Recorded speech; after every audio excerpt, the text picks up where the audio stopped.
மக்கள் சக்தியினுடைய நிறைவேற்று குழு உறுப்பினரான தோழர் விமல் ரத்நாயக்கா மற்றும் கிராமலிங்கம் சந்திரசேகர் அவர்கள் மட்டும் சொல்லி விடைபெறுகிறேன். வணக்கம்.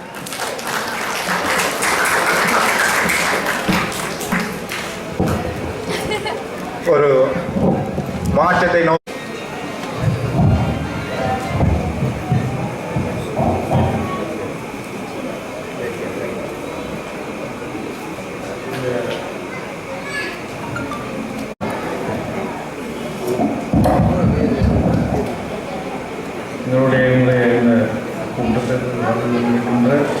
அன்புக்குரிய பொதுமக்களே, தேசிய மக்கள் சக்தியினுடைய உறுப்பினர் வேட்பாளராக இருக்கின்ற அன்புகுமார் ரத்நாயக்கா அவர்களை ஆதரித்து சேர்ந்தவர்களும் அந்த கட்சியின் அந்த கமிட்டி தலைமை கமிட்டியில் இருக்கிறார்கள், நிர்வாக கமிட்டியில்.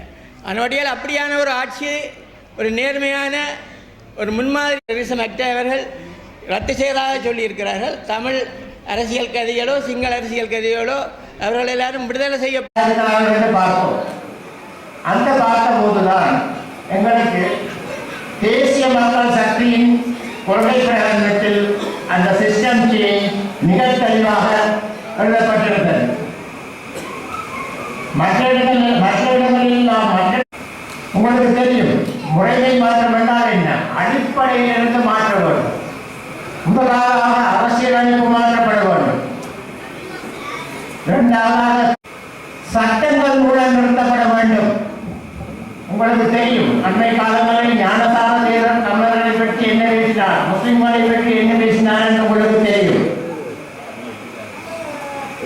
அதேபோல் அம்பிட்டிய தேரர் மட்டக்களப்பிலிருந்து தமிழர்களை வருத்தினேன் என்று கூறினார். இலங்கையர்கள் தான் தமிழர்கள், சிங்களவர்கள், முஸ்லிம்கள், பழனியர் என்ற வேற்றுமை இல்லை. இனிமேல் இலங்கையர் தான் என்ற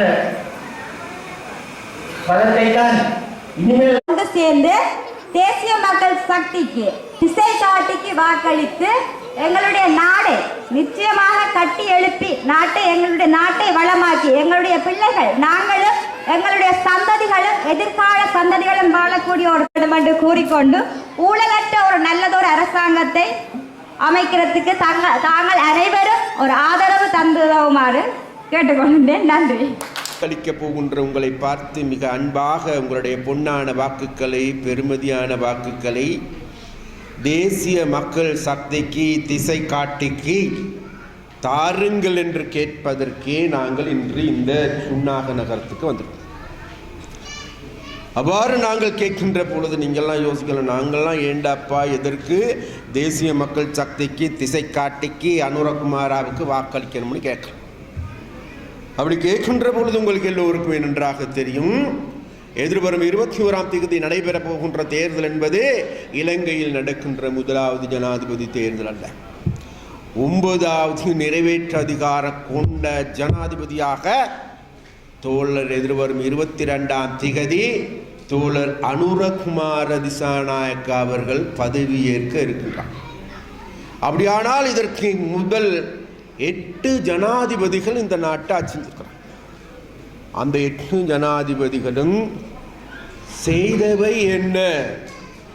மக்களுடைய பிரச்சனைகளை தீர்த்தார்களா, மக்களுடைய பிரச்சனைகளை தீர்ப்பதற்கான நடவடிக்கை எடுத்தார்களா என்று தேடி பார்க்கின்ற போது தான் எங்களுக்கு தெரிகின்றது, ஆட்சி பீடத்துக்கு வருகின்ற போது மாத்திரம் எங்களுக்கு வாரி வழங்கிய வாக்குறுதிகள் இன்னமும் எங்களால் மறக்க முடியாது.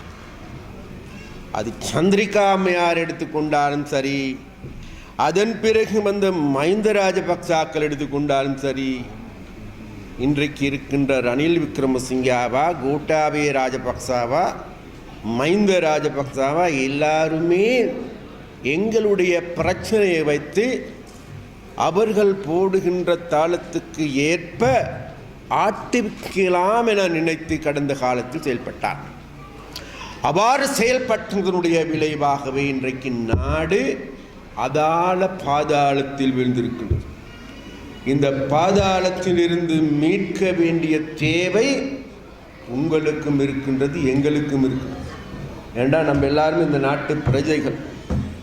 இந்த நாடு நாசமாக போகுமா இருந்தால் அதன் கீழே நாசமாக்கப்படுவது வேறு யாருடைய வாழ்க்கை? எங்களுடைய பிள்ளைகளுடைய வாழ்க்கை, எங்களுடைய பேரப்பிள்ளைகளுடைய வாழ்க்கை. இப்போது அந்த அழுகின்ற குழந்தைகளுடைய வாழ்க்கையே நாசமாக்கப்பட போகும். அதனால் அவ்வாறு நாசமாக்கப்படுகின்ற எங்களுடைய எதிர்காலத்தை ஒளிமயமானதாக மாற்றிக்கொள்வதற்கு இன்றைக்கு உங்களுக்கும் எங்களுக்கும் தேவை.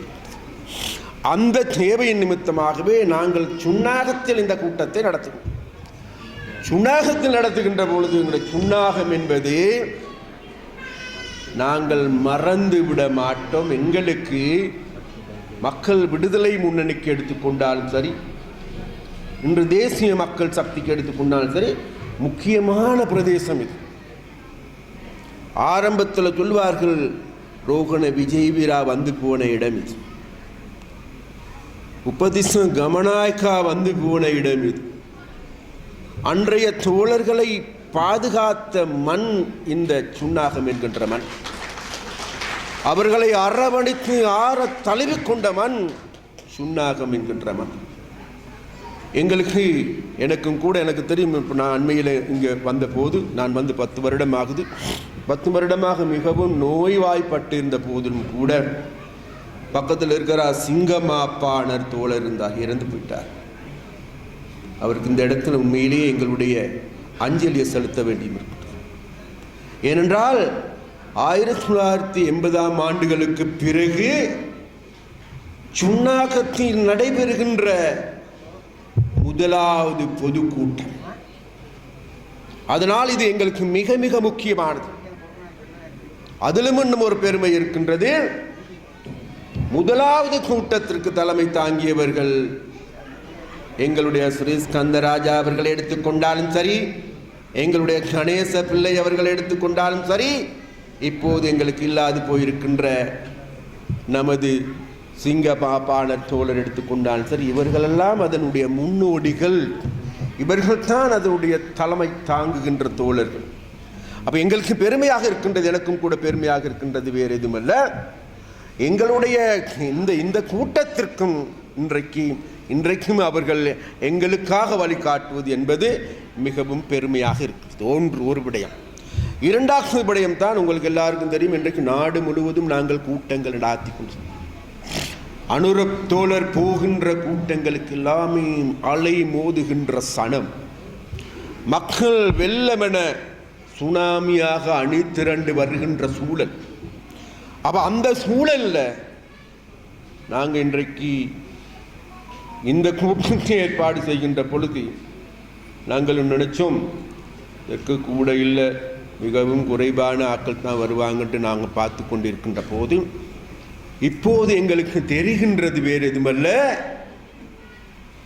ஏனைய பிரதேசங்கள் போல அல்ல, நாங்கள் சுன்னாகத்தில் வாழுகின்ற மக்கள் என்பதை இன்று இந்த கூட்டம் நிரூபித்து காட்டியிருக்கிறது. அதனால் அனுரகுமார் திசாநாயக்காவுக்கு நாடு தழுவிய ரீதியாக ஆயிரக்கணக்கான லட்சக்கணக்கான மக்கள் அணிதிரளலாம். ஆனால் நாங்கள் நூற்றுக்கணக்கான மக்கள் என்பது, நூற்றுக்கணக்கான சுன்னாகத்தில் வாழ்கின்ற மக்கள் என்பது லட்சக்கணக்கான மக்களுக்கு சமமானவர்கள் என்பதை இந்த கூட்டம் இன்றைக்கு நிரூபித்து காட்டியிருக்கிறது. அந்த வகையில் நன்றி சுன்னாகம் என்று கூறுகின்றேன். முதலாவதாக. அடுத்ததாக எங்களுடைய உரைக்கு வருவோம் என்றால் வேறு எதுவுமில்ல, மிகவும் சுருக்கமாக சொல்லிக் கொண்டேன்.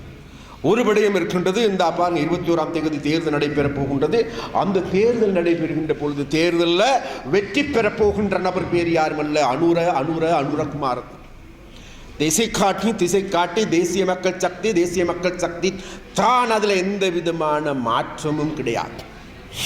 அது திசை காட்டி வெல்லப் போவதனால வேண்டி இன்றைக்கு அனுரகுமார் திசாநாயக்கா அவர்கள் வெற்றி பெறுவதன் உறுதி என்பதன் காரணமாக இன்றைக்கு தென்னிலங்கையில் இருக்கின்ற கடந்த 76 வருடங்களாக ஆட்சி செய்கின்ற, 76 வருடங்களாக இந்த நாட்டை குட்டுச்சுவராக மாற்றிய, 76 வருடங்களாக எமது வாழ்க்கையை பாதாளத்தில் தள்ளிய, 76 வருடங்களுக்கு பிறகு எமது பிள்ளைகளை இன்றைக்கு கொள்ளைக்காரர்களாக, குடிக்காரர்களாக, போதைக்காரர்களாக மாற்றுகின்ற பாவித்தனமான நடவடிக்கைகளை எடுத்த இந்த கும்பல் மறுபுறம் இன ரீதியாக, ஜாதி ரீதியாக, மத ரீதியாக எல்லா வழிகளிலும் மக்களை பிரித்து துண்டாடிய பாவிகள், மறுபுறத்தில் யாழ் நூலகத்தை எரித்து சாம்பலாக்கி 94,000 புத்தகங்களை கொளுத்திய பாவி ரணில் விக்ரமசிங்கா இன்றைக்கு சொல்லுகின்றான். கடந்த 5ஆம் தேதி அனுர தோழர் யாழ்ப்பாணத்துக்கு வந்து கேட்டுக்கொண்டார், யாழ் மகளே, இன்றைக்கு இலங்கை மாறிக்கொண்டிருக்கின்றது, உலகம் மாறிக்கொண்டிருக்கின்றது. இந்த தேர்தல் களம் என்பது வேறு எதுவல்ல, ஒரு மாற்றத்துக்கான களமாக மாறி இருக்கின்றது. தென்னிலங்கையில் இருக்கின்ற சிங்கள மக்கள் இன்றைக்கு மாற்றத்தை நோக்கி அணி திரண்டு வருகின்றார்கள். அதனால் யாழ்ப்பாணத்தில் வாழ்கின்ற மக்களே, அந்த அணிதிரளோடு, அந்த மாற்றத்துக்கான அணிதிரளோடு நீங்களும் அணிதிரளுங்கள், எங்களை கரம் கோர்த்துக் கொள்ளுங்கள், எங்களோடு ஒன்றிணைங்கள், அதற்காக உங்களை நாங்கள் அழைக்கின்றோம் என்று கூறிய விடயத்திற்கு பல்வேறு பொட்டு பூவு எல்லாத்தையும் வச்சு பல்வேறு விதமான சோடனை கதைகள், அவதூறுகள் கட்டவிட்டு விடப்பட்டது. கட்டமசு விடப்பட்ட மறுநாள் நாங்கள் தேடி பார்க்கின்ற போது ரணில் விக்ரமசிங்கா இங்கு வந்து சொல்லுகின்றார், இதோ ரணில் அனுரகுமார நாயக்கா வந்துவிட்டால், வந்தது மாத்திரமல்ல அவருடைய பேச்சிலே தமிழ் மக்களை மிரட்டுகின்ற பேச்சாக இருக்கின்றது, அதனால் அவன் வந்து தமிழ் மக்களிடம் மன்னிப்பு கேட்க வேண்டும் என்று சொல்றான். யாழ் நூலகத்தை எரிச்ச பாவி, அது மாத்திரமல்ல 81ஆம் ஆண்டு யாழ் மாவட்ட அபிவிருத்தி சபை தேர்தலை மோசடி செய்த பாவிகள் 83ஆம் ஆண்டு ஜூலை இனக்கலவரத்தை ஏற்படுத்தி இன்று வரைக்கும் இன்னைக்கு தமிழ் மக்கள் மத்தியில் இருக்கின்ற கருப்புள்ளியை அகற்ற முடியாது இருக்கின்ற இந்த ரணில் விக்ரமசிங்கா சொல்லுகின்றார், எங்களை பார்த்து நாங்கள் மன்னிப்பு கேட்க வேண்டுமா? அதனால் வேண்டி ரணில் விக்ரமசிங்காவுக்கு இந்த சுண்ணாகத்திலிருந்து நாங்கள் கூறுகின்றோம், ரணில் விக்ரமசிங்கா அவர்களே, மன்னிப்பு மாத்திரமல்ல, வெகு கூடிய சீக்கிரத்தில் சிறைக்கு சென்று கம்பி எண்ணுவதற்கு தயாராக இருங்கள் என்று நாங்கள் உங்களுக்கு சொல்லுகின்றோம். தயாராக இரு என்று நாங்கள் கூறுகின்றோம். ஏனென்றால் அவ்வளவு மோசடி செய்த நபர் 2015ஆம் ஆண்டு எங்கள் மக்களுடைய சொத்துக்கள் 1100 கோடி ரூபாயை பிணை முறி மோசடி என்கின்ற மத்திய வங்கியில் கொள்ளை அடித்ததினுடைய பிரதான சூத்திரதாரி யார் என்றால் வேறு யார்? நீ. அபாரான மக்களுடைய சொத்துக்களோடு விளையாடிய, அதன் பிறகு கோட்டாவை கொண்டு வந்து, கோட்டாவும் விளையாட்டாக இல்லை, 1560 கோடி ரூபாய் அம்மா சீனியில மோசடி செஞ்சான். சீனிக்கு அதற்கு முன்பு 25% வரி அறவிடப்பட்டது, அதை 50 ரூபாய் வரி அறவிடப்பட்டது, அதை 25% மாற்றிவிட்டு தாங்களுடைய நண்பர்களுக்கு சீனி இறக்குமதி செய்ய வைத்து அதன் மூலமாக அந்த நண்பர்களுக்கு மாத்திரம் லாபமாக பெற்றுக்கொண்ட தொகை என்பது 1560 கோடி ரூபாய். இது அவன் பாட்டேண்ட சொத்தாக இருந்தால் நமக்கு பிரச்சனை கிடையாது, அவன் மாமனுடைய சொத்தாக இருந்தால் நமக்கு பிரச்சனை கிடையாது. உங்களுடைய ரத்தம் வியர்வை எல்லாமே சேர்ந்து நாங்கள் அரை கிலோ பருப்பு வாங்கினாலும் சரி, சீனி வாங்கினாலும் சரி, பெட்ரோல் 500 ரூபா கிடைச்சாலும் சரி, எல்லாத்துக்கும் வரி வரி வரி. அது மாத்திரமல்ல, எங்களோட பிறப்பு சான்றிதழா, இறப்பு சான்றிதழா, ஏன்னா திருமண சான்றிதழா, எல்லா சான்றிதழுக்கும் வரி. அது மாத்திரமல்ல, எங்களோட பிள்ளைகளுக்கு வாங்குகின்ற பால் மாவு லாக்டோஜனில் கூட வரி அறவிட்டு அந்த வரி பணத்தை தான் இவர்கள் கொள்ளை அடித்திருக்கின்றார்கள். அந்த கொள்ளைக்காரர்களை தேடி பிடித்து விசாரித்து நாளைக்கு தண்டனை வழங்கணுமா இல்லையாங்கிறது மக்கள் முடிவு செய்வார்கள். நிச்சயமாக எங்களுக்கு ஒரு நம்பிக்கை இருக்கின்றது, இந்த முறைங்கிறது விளையாட்டு அல்ல. அதனால வென்று ரணில் மாத்திரமல்ல, இந்த நாட்டை சூறையாடிய பல கும்பல்கள் இருக்கிறாங்க. ராஜபக்சா கும்பலே இருக்கின்றார்கள். எல்லா அலிபாபாவும் 40 திருடர்களாக இருக்கின்றார்கள். அந்த அலிபாபாக்கள் எல்லாருமே இன்றைக்கு ரணில் விக்ரமசிங்காவோடு சேர்ந்து ஒன்றாக 100க்கு அதிகமானவர்கள் இருக்கின்றார்கள். அதனால் விளையாட்டு அல்ல. மறுபுறத்தில் சஜித் பிரேமதாசா வாரார், தாண்ட அப்பன் வந்து பிரேமதாசான்னு சொல்லி கொண்டு வரார். சஜித் பிரேமதாசோடு நாங்கள் பார்க்கின்ற பொழுது கடந்த காலத்தில் இருந்த 40க்கும் அதிகமான திருடர்கள் இங்கே இருக்கின்றார்கள் தேடி பாருங்க, அவர்களோட தான் இருக்கின்றார்கள். அது மாத்திரமல்ல, கடந்த 94ஆம் ஆண்டில் இருந்து பொதுஜன ஐக்கிய முன்னணிக்கு தலைமை தாங்கிய, மொட்டும் கட்சிக்கு தலைமை தாங்கிய ஜிஎல்பி எங்க இருக்கான்னு கேட்டால் இன்றைக்கு சஜித்திடம் அடியில் கடந்த காலத்தில் ஐக்கிய நாடுகளுக்கு சபைக்கு சென்று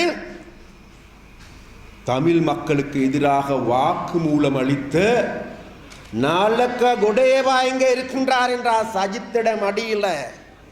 அந்த சஜித்திடம் அடியில் இருக்கின்ற போதே இன்றைக்கு நம்மளுடைய தமிழரசு கட்சி சொல்றாங்க நாங்க சஜித்துக்கு தான் ஆதரவு வழங்குவோம் சொல்றாங்க. அடம் பிடிக்கிறான். அந்த அடம் முடிக்கின்றது போது உங்களுக்கு எல்லாருக்கும் நன்றாக தெரியும். இன்னைக்கு நாடே குழம்பி போயிருக்கு. நாட்டை மேலும் மேலும் குழப்பி அடிப்பதற்கான வேலையை ரணில் செய்து கொண்டிருக்கான். ஒரு பக்கம் தேர்தல் வருமோ வல்லையோ அல்லது இப்படி ஓட்டு போடணுமோ அப்படி ஓட்டு போடணுமோ எந்த வழியில் மக்களை பீதிக்குள்ளாக்கணுமோ அல்லது ரணில் தோல்வி அடைஞ்சால் என்ன நடக்கும், பெட்ரோல் இல்லாமல் போயிருமே, டீசல் இல்லாமல் போயிருமே, இவன் நடத்திக்கிட்டு இருக்கான். இவன் வந்து சவுதியில் இருக்க சுல்தான் சொல்லி நடத்தி கொண்டிருக்கான். சுல்தானு கூட முடியாது. அப்போ சுல்தானுகளுக்கு இருக்கின்ற இது கூட இதுக்கு இல்லைங்கிறது. அப்போ அந்த வகையில் நாங்கள் தேடி பார்க்கின்ற பொழுது அவ்வாறான பீதிகளை அவர்கள் உருவாக்கி கொண்டே போகின்ற போது இங்கே இருக்கின்ற நமது கட்சிக்காரர்கள் என்ன சொல்லுகின்றார்கள், சஜித்துக்கு நான் ஆதரவு, நான் சுமந்திரன்னு சொல்கிறார். மறுபக்கம் நான் சஜித்தை எதிர்க்கின்றேன், நான் மாவை சேனாதிராஜான்னு சொல்கிறார். நான் சஜித்துக்கு எதிர்ப்பு, மறுபுறத்தில் பொது வேட்பாளரான தமிழ் வேட்பாளருக்கு நான் ஆதரவுன்ட்டு ஸ்ரீதரன் சொல்கிறார். இன்றைக்கி ஒரு வாரத்துக்கு முன்னுக்கும் சொன்னாங்க. தமிழ் மக்கள் யோசிங்க, அடே தமிழரசு கட்சி தானடாப்பா இது, தமிழரசு கட்சியாக இருந்து ஏதாவது 3 பேரும் சேர்ந்து ஒன்றாக ஒற்றுமையாக இருந்து ஏதாவது ஒன்றா சொல்லுங்களேன்டாப்பா. நீ சதிச்சுக்கு போடு, ரணிலுக்கு போடு, பொது வேட்பாளருக்கு போடு, அல்லது போடாமல் விடு. ஏதாவது ஒரு வார்த்தையை சொல்கிறதுக்கு வாக்கில்லாதவர்களாக இருக்கு.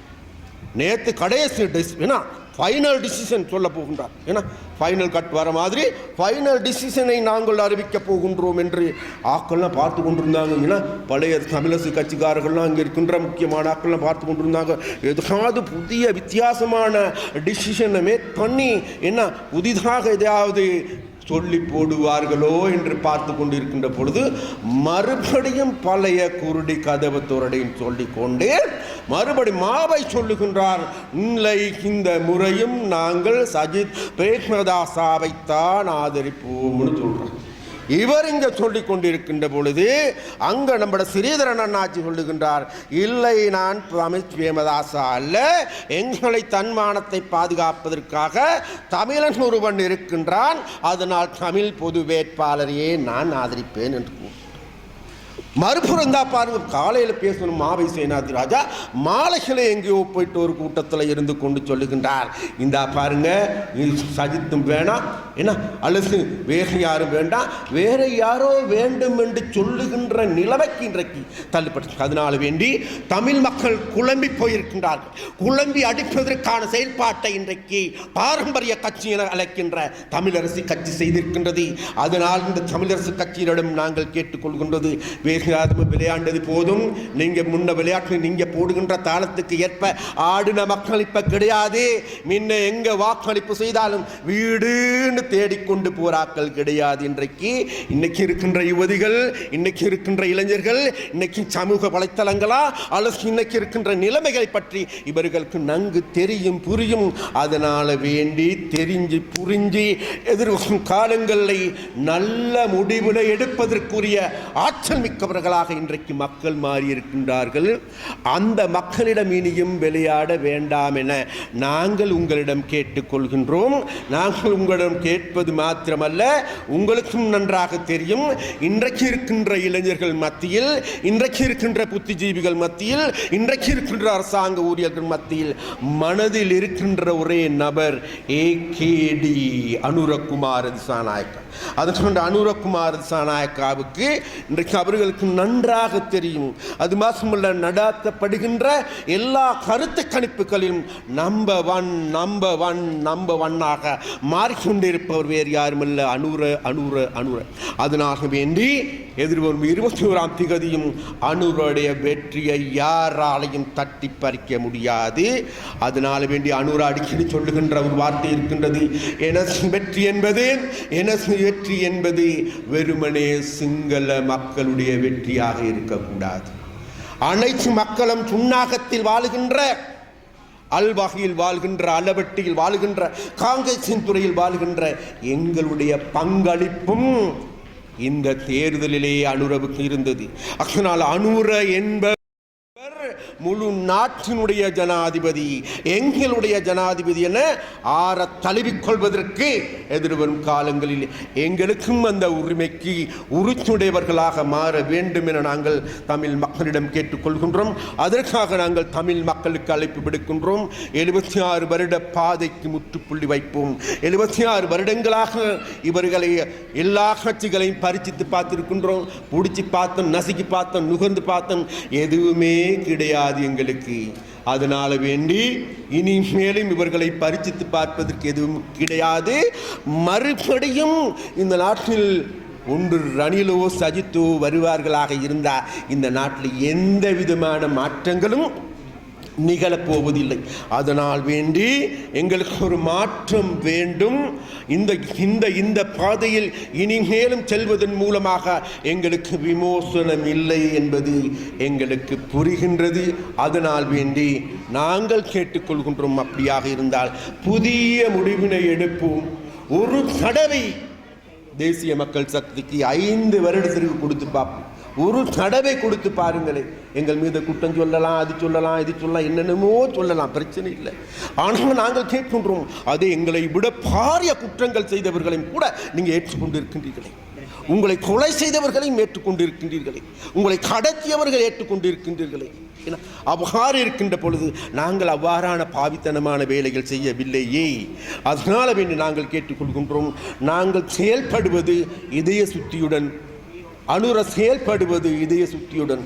அதுபோல் அனுர என்பவர் தனிநபர் அல்ல, நீங்கள் தான் அனுர தான் நீங்கள். அதனால் தான் நாங்கள் சொல்லுகின்றோம், வெல்ல போகின்ற நாட்டுக்கு நாடே அனுரவோடு நம்ம சொல்லுகின்றோம், வேகம் எதுமில்லை.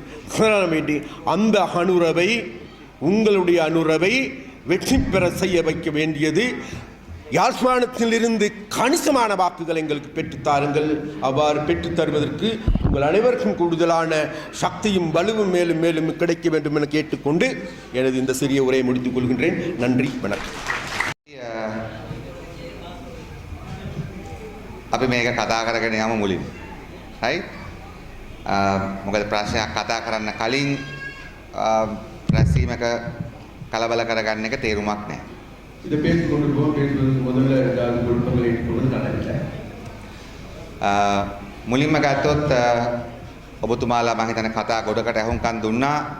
අපි මුලින්ම ස්තුතිවන්ත වෙනවා අපේ සුරේන් සහෝදරයා ඇතුළු ශ්‍රී ස්කන්ධ රාජ සහෝදරයා ඇතුළු මේක සංවිධානය කරන්න අපකප වෙච්ච සිළුම දෙනාට.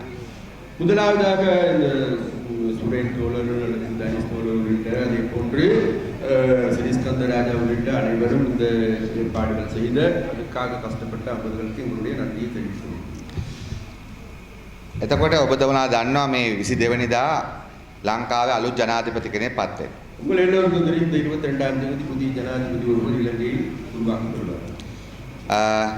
வேட்பாளர்ලා மூப்பத்தெட்டு නේද 38 දෙනෙක් ඉල්ලනවා.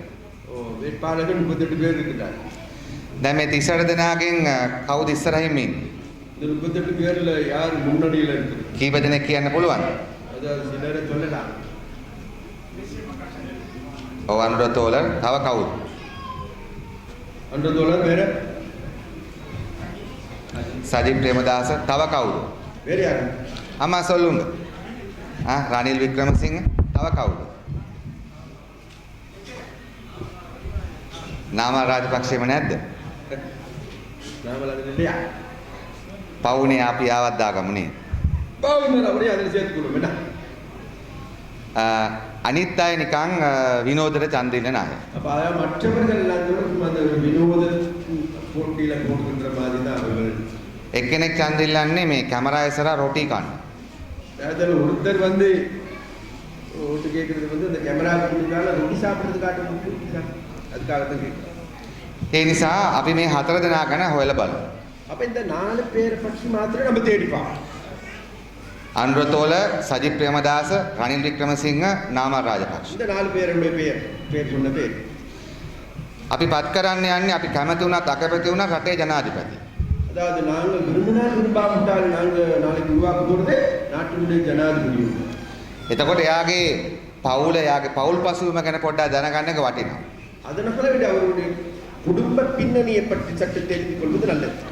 නාමල් සහ සජිත් කියන්නේ ජනාධිපති පුත්තු. நாமல் சஜித் என்பவர்கள் ஜனாதிபதிகளுடைய மகன்கள். රනිල් වික්‍රමසිංහ කියන්නේ ජේ.ආර්.ගේ බෑනා. ரணில் விக்ரமசிங்கா என்பவர் ஜேஆருடைய மருமகன். එයාත් එතකොට ජනාධිපති පුතෙක් වගේ තමයි. அதாவது ஜனாதிபதியுடைய மகன் போன்றுதான். අපි ඉස්සෙල්ලා ඒ තුන්දෙනා ගැන බලමු. இந்த இந்த இந்த இந்த மூன்று பேர் கவனம்.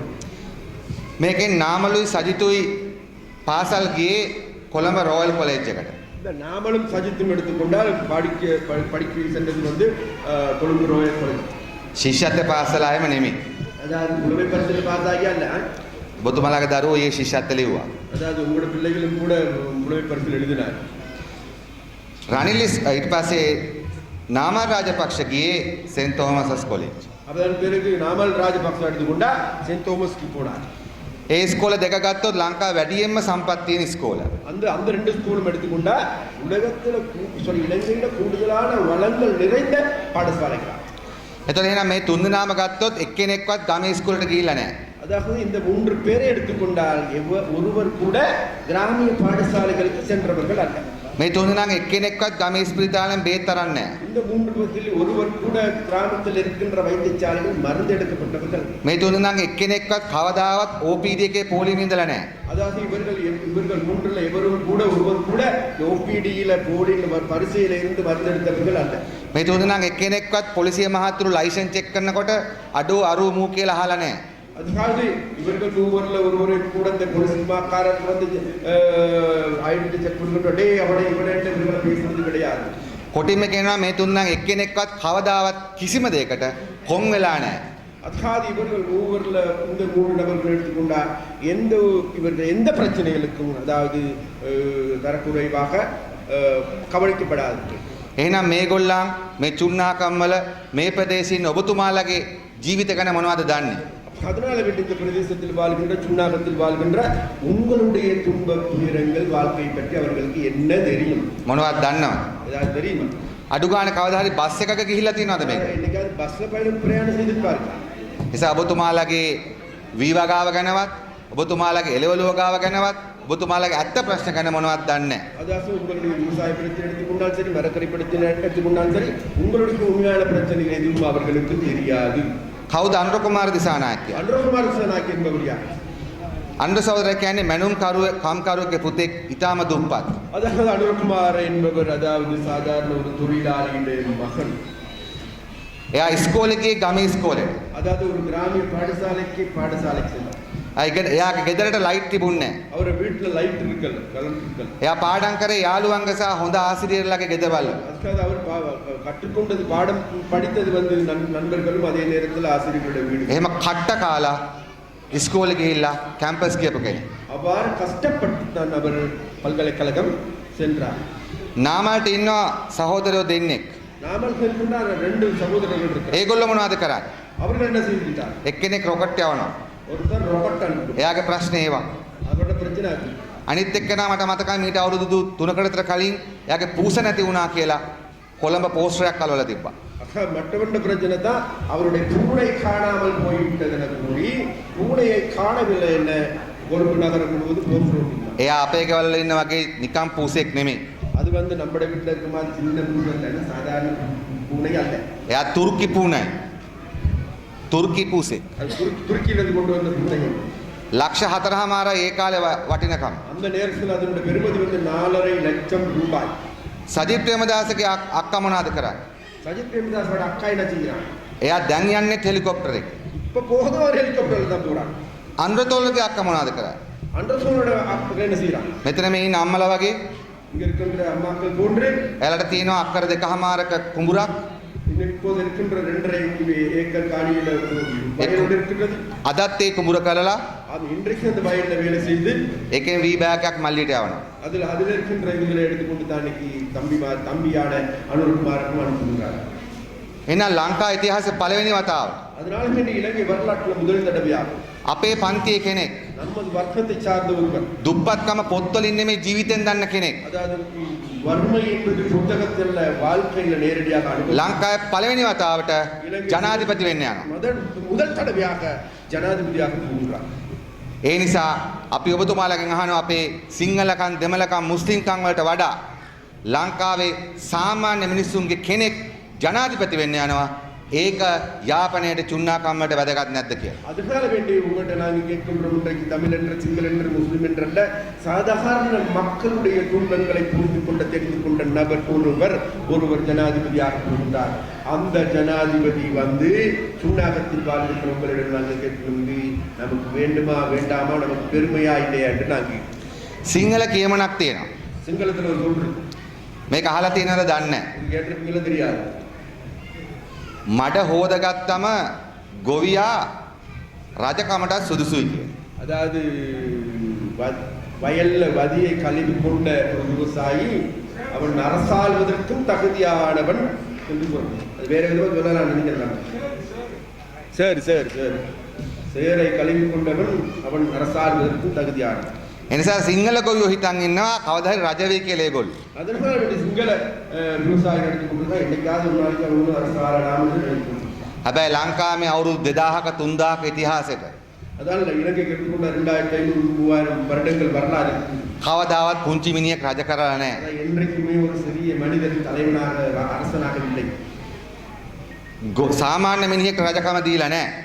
சாதாரண ஒரு மனிதருக்கு அரசாளுவதற்கான உண்மை வழங்கவில்லை. ලංකාවේ සිංහල රජවරු නැති වුණාම, அதாவது இலங்கையில் இருக்கின்ற சிங்கள அரசர்களை கொடுத்த போது, ලංකාවේ දෙමළ රජවරු නැති වුණාම, அதாவது தமிழ் அரசர்கள் இல்லாத போது ඒගොල්ලෝ ඉන්දියාවෙන් රජවරු ගෙනල්ලා මෙහෙ රජ කළා. அவர்கள் இந்தியாவிலிருந்து இறக்குமதி செய்த தலைவர்கள் தான் இங்கு இருக்கின்றனர். ඒ නිසා අවුරුදු 2000කට 3000කට පස්සේ තමයි அதற்கு நாம் 2000-3000 வருடங்களுக்கு பிறகுதான் මේ පුංචි දූපතේ இந்த சிறிய தீவினிலை අපේ පන්තියේ මිනිහෙක් எமது வர்க்கத்தை சேர்ந்த ஒரு மனிதன் අපේ ප්‍රශ්න පොතෙන් නෙමෙයි ජීවිතෙන් දන්න මිනිහෙක් நமது பிரச்சனைகளை புத்தகத்தில் அல்ல வாழ்க்கையில் உணர்ந்த மனிதன் ඉස්සෙල්ලම ජනාධිපති වෙන්න යන්නේ. முதலாவது தடவையாக ஜனாதிபதியாக போகின்றார்.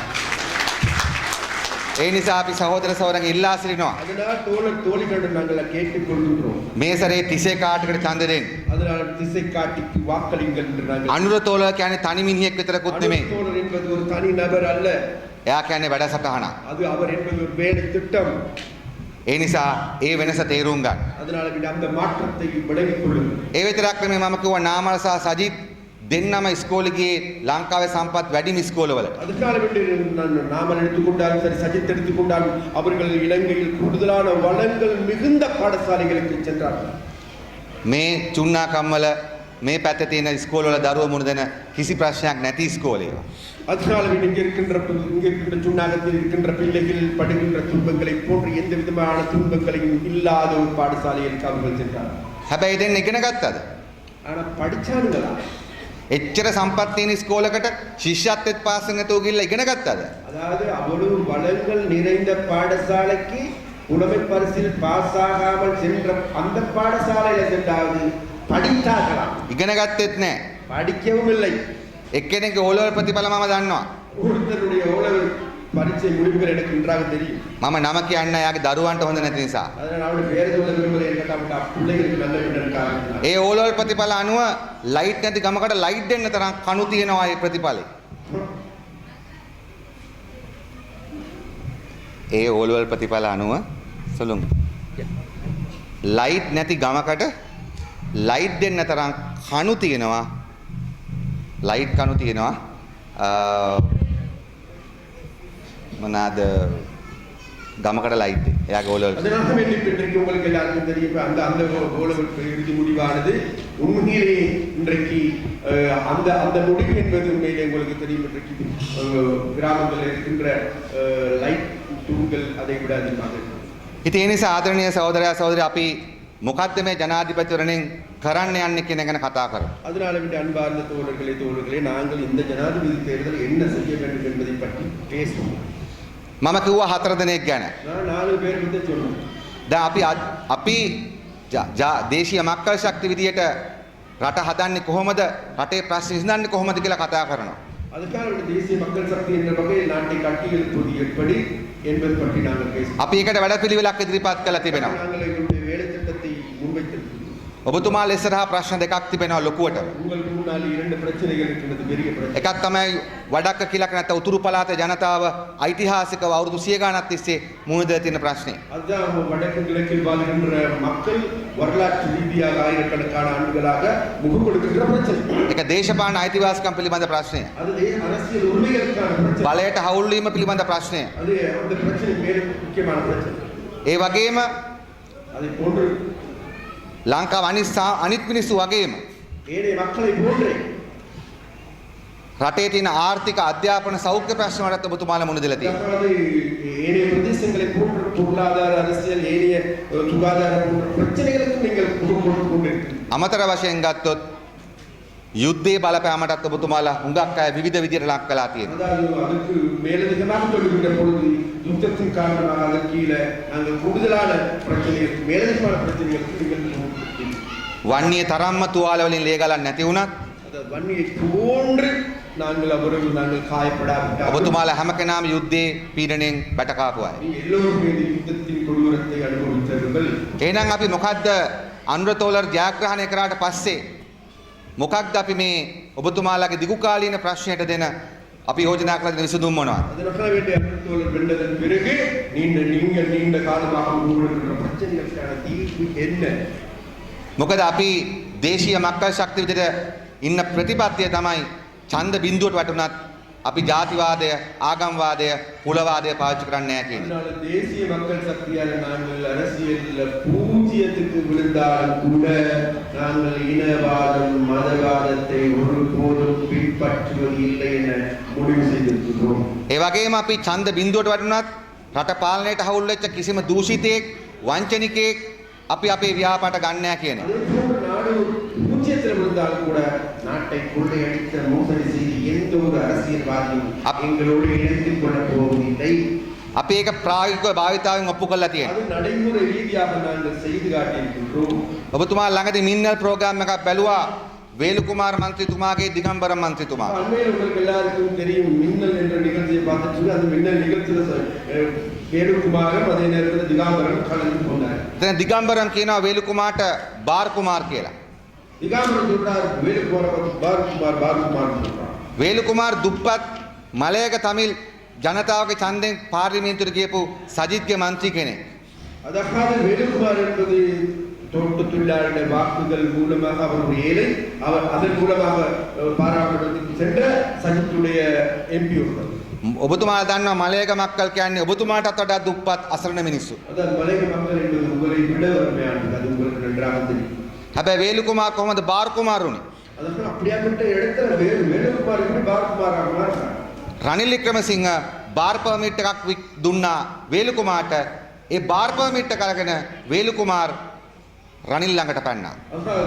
ரணில் விக்ரமசிங்க வேலுக்குமாருக்கு பார் பர்மிட் கொடுத்தாரு. அந்த பார் பர்மிட்டை வாங்கி கொண்ட வேலுக்குமார் ரணில் பக்கத்தாகிறார். ඔබතුමාලා බලන්න මොට්ටු කච්චි වල හිටපු ජාතිවාදී හොර තක්කඩි 100ක් ඉන්නවා රනිල් ළඟ.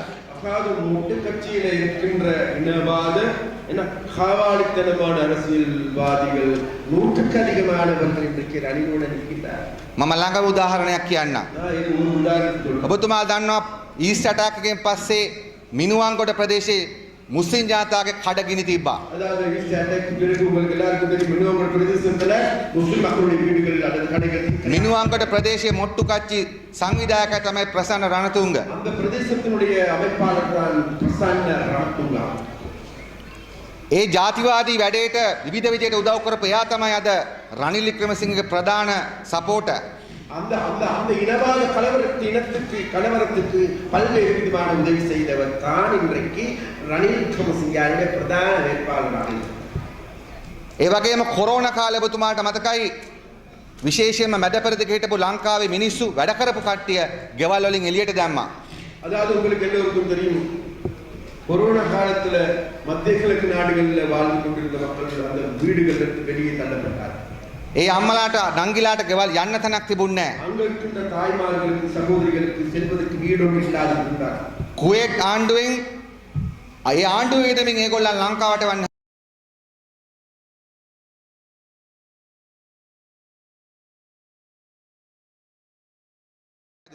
அதாவது குவைத் அரசாங்கத்தோட செலவுல அவர்களை இலங்கைக்கு அனுப்புவதற்கு தீர்மானித்தார். ඒ වෙලාවේ හිටියා ලංකාවේ කුසික ඇමති කෙනෙක් මහින්දානන්ද අලුත්ගමගේ කියලා. அந்த நேரத்தில் இருந்தான் அதனுடைய அமைச்சர் தான் மஹிந்தானந்த அலுத்கமகி. නාවලපිටිය පැත්තේ. நாவலப்பிட்டிய பகுதியில். එයා ටිකක් දෙමළත් කතා කරනවා. அவர் தமிழில் பேசுவோம்.